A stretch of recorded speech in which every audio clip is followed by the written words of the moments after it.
A local filmmaker is honoring the life of what is a woman who's called Eugene's very own Mother Teresa. The project follows Sister Margaret Graziano around the Lane County Jail where she volunteers. Sister Margaret has been bringing art to the prison system for the past 36 years. Hi, I'm Sergeant Dan Buchwald with the Lane County Sheriff's Office. I've had the unique opportunity to work with Sister Margaret on numerous occasions over the 21 years that I've been here. Sister Margaret has always had the ability to bring out the good in everybody, the positive influence that she has demonstrated, that she's reflected with these inmates, that she's made them look inside themselves and find what's good and realize where do they truly want to be and how do they get there. My favorite subject to teach through the years has been art. I do believe that everyone is an artist. The inmates use art as a way of expressing their inner feelings, and often they write and tell you exactly what it does for them.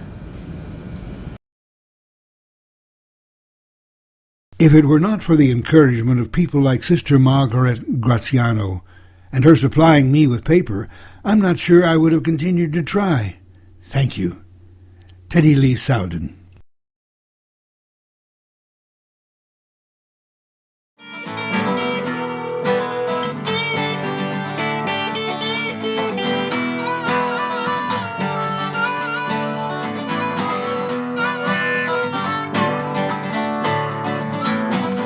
Who's gonna be here when I fall?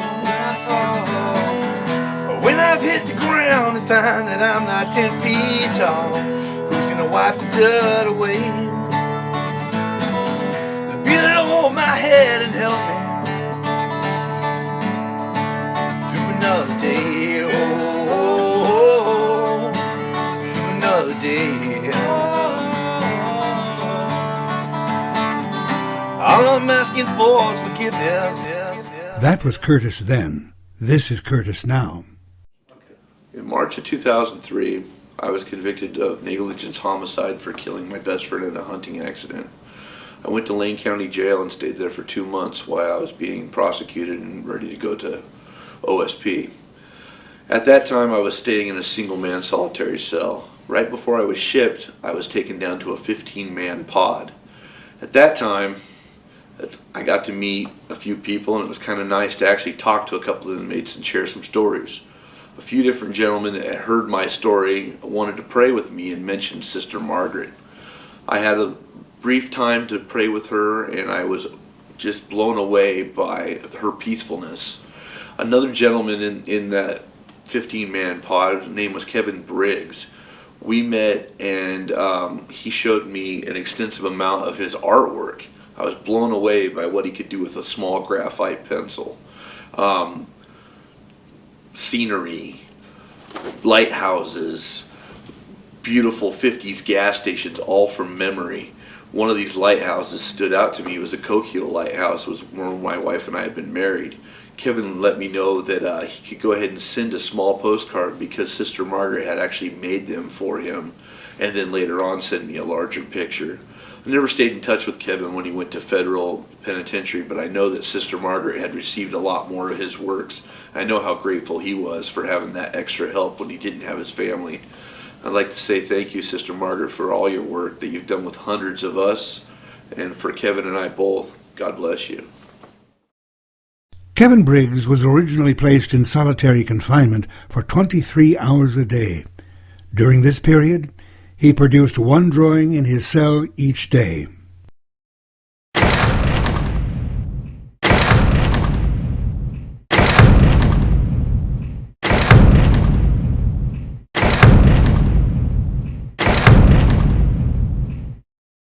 Kevin Briggs's affiliation with Sister Margaret was brief. However, many other students choose to continue to communicate with Sister Margaret after being released from the Lane County Jail or being transferred to another facility. These two original works of Native American art are by a former inmate student who is currently serving time in California and still corresponds with Sister Margaret after 20-plus years. There are incredible stories that span not only decades, but continents. These images are produced by another former student of Sister Margaret. In an unbelievable turn of events, this convicted criminal fundamentally changed his life and devoted himself to a cause touching the lives of people in Africa, Europe, and the United States. The innovation of some inmates as they work with limited materials to create art is astounding.